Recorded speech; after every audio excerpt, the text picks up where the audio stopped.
Enter the stars, and there are two cups, the cup of good and the cup of evil. There are two cups, and there are two eyes. And when you turn the lens model upside down, it forms one of the cups of the eyes. And this is the reality that we live in. When we read the Bible about the cups, we get insight into what God was probably talking about. Upon the wicked he shall rain snares, fire and brimstone, and a horrible tempest. This shall be the portion of their cup. The Lord is the portion of mine inheritance and of my cup. Thou mainstayest my lot. That's an example of the good cup in the good eye. Thou preparest a table before me in the presence of mine enemies. Thou anointest my head with oil. My cup runneth over.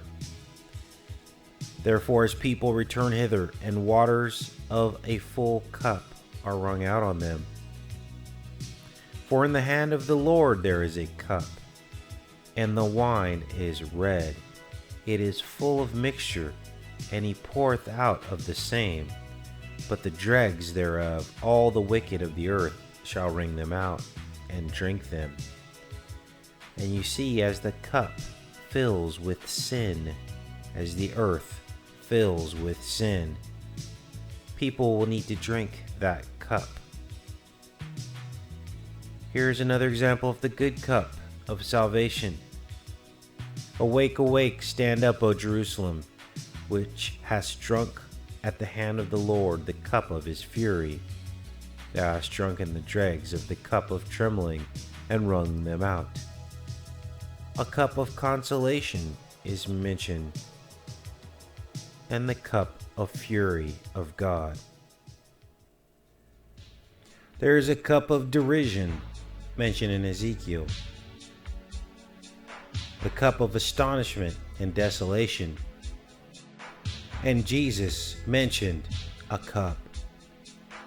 Ye know not what ye ask.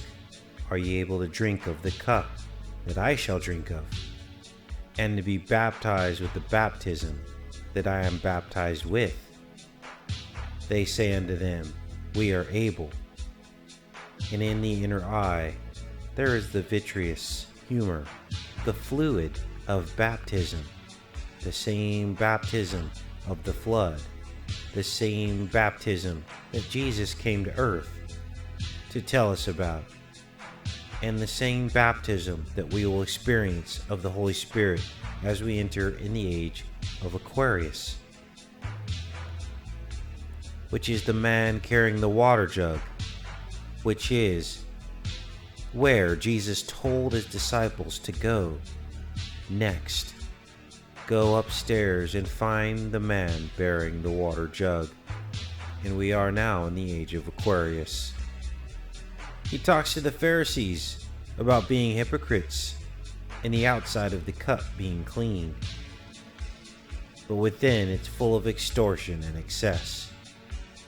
Jesus took the cup and gave thanks during the Passover and told everyone to drink. And he said, This is my blood.